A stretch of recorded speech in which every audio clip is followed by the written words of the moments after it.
सनातन धर्म के अनुसार धर्मशास्त्रों में चुप रहने का अत्यधिक महत्व बताया गया है और कहा गया है कि व्यक्ति को अपने जीवन में अधिक से अधिक चुप रहना चाहिए। चुप रहने की व्याख्या इस प्रकार से की गई है कि जिस व्यक्ति में चुप रहने की विशेषता होती है वह अपने जीवन में बड़े से बड़े विवाद जल्दी सुलझा सकता है। बेवजह बोलने की अपेक्षा चुप रहना उत्तम है, यानी कि व्यक्ति को अपने जीवन में संयम बनाए रखने और शुद्ध शब्दों का प्रयोग करना बेहद आवश्यक है। चुप रहने से हम अपने अंतरात्मा के संपर्क में रहते हैं और हमारी मानसिक स्थिति संतुलित रहती है। लेकिन क्या जीवन में हर समय चुप रहना आवश्यक है?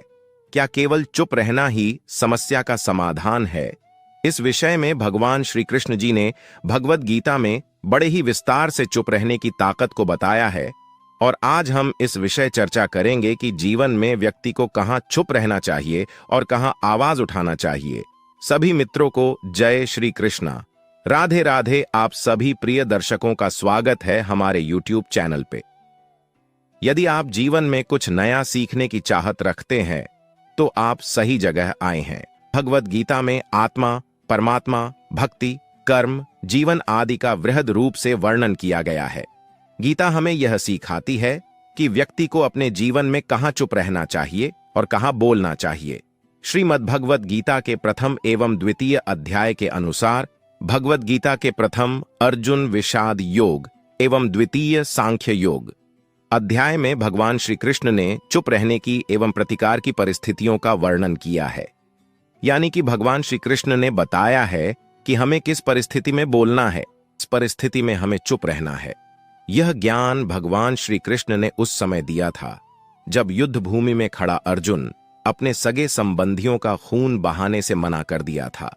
अर्जुन का कहना था कि अपने दादा और गुरुओं को इस प्रकार युद्ध भूमि में देखकर उसका मन विचलित हो उठा है और उसमें उनका वध करने की हिम्मत नहीं है। उस समय भगवान श्री कृष्ण ने अर्जुन को अपने अमृत ज्ञान के द्वारा मार्गदर्शन दिया था। भगवान श्री कृष्ण के अनुसार जीवन में हर समय मौन बेहद आवश्यक है। बेवजह बोलना किसी प्रकार से ठीक नहीं कहा जा सकता, लेकिन हमें हमारी चुप्पी उस समय तोड़ देनी चाहिए जब हमारे अधिकार का हनन हो रहा हो। यदि कोई व्यक्ति हमारा अधिकार छीनने की चेष्टा करता है तो उस वक्त हमारा आवाज उठाना बेहद आवश्यक है।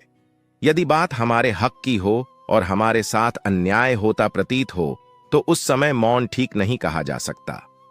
भगवान श्री कृष्ण आगे कहते हैं कि यदि हमारे चारों ओर पाप बढ़ रहा है, हमारा शोषण हो रहा है, हमारे भावनाओं का सम्मान नहीं किया जा रहा, तो ऐसे समय में हमें आवश्यक रूप से अपनी चुप्पी तोड़नी है। हमारा दुश्मन चाहे जो भी हो, लेकिन ऐसे समय में हमें उसका प्रतिकार करना आवश्यक है। यदि आप ऐसी स्थिति में अभी आवाज नहीं उठाते हैं तो आप किसी मृत शरीर से कम नहीं है।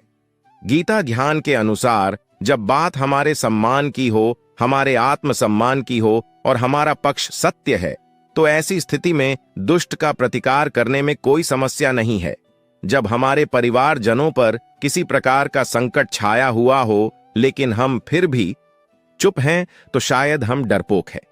यदि हम ऐसे ही साथियों में भी आवाज नहीं उठाते हैं तो इसका आशय यह हुआ है कि हमारा जमीर मर चुका है। वास्तव में हमारा दमन शुरू हो चुका है और इसी के साथ बहुत जल्दी हमारे जीवन का पतन हो जाएगा। ऐसी स्थितियां आज हमारे चारों तरफ देखी जा सकती है। जब समाज के ऊंची जाति के कहे जाने वाले लोग दलितों के साथ अन्याय करते हैं, जब सत्ता में आसीन राजनीतिज्ञ अपने भ्रष्ट नीतियों से जनता का पैसा खा जाते हैं, लेकिन फिर भी किसी में उनका प्रतिकार करने का साहस नहीं होता है। जब हमारे समाज के लोग बेवजह हमें परेशान करते हैं, हमारे लिए भले बुरे शब्दों का प्रयोग करते हैं, जब हमारे समाज में लड़का लड़की पर भेद किया जाता है, जब हमारे समाज में कुछ लोगों को शिक्षा जैसी चीजों से वंचित रखा जाता है, ऐसे समय में हमें किसी से डरने की कोई आवश्यकता नहीं है। ऐसे समय में हमारा आवाज उठाना बेहद आवश्यक है। अगर आप आवाज नहीं उठाएंगे तो भविष्य में पतन होना निश्चित ही है। भगवान श्री कृष्ण के अनुसार इस संसार को अधर्मी से इतनी हानि नहीं होती जितनी धर्म वालों के मौन से होती है।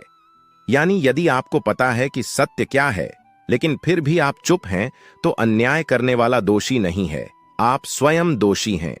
यदि समाज में कोई भी व्यक्ति अपनी सीमा का उल्लंघन करता है, अन्याय करता है, तो ऐसे व्यक्ति को सबक सिखाना बेहद आवश्यक है। महाभारत के युद्ध स्थली में भी ऐसा ही हुआ था, क्योंकि जब द्रौपदी का चीरहरण हुआ तब राजसभा में एक से एक ज्ञानु व्यक्ति बैठे थे।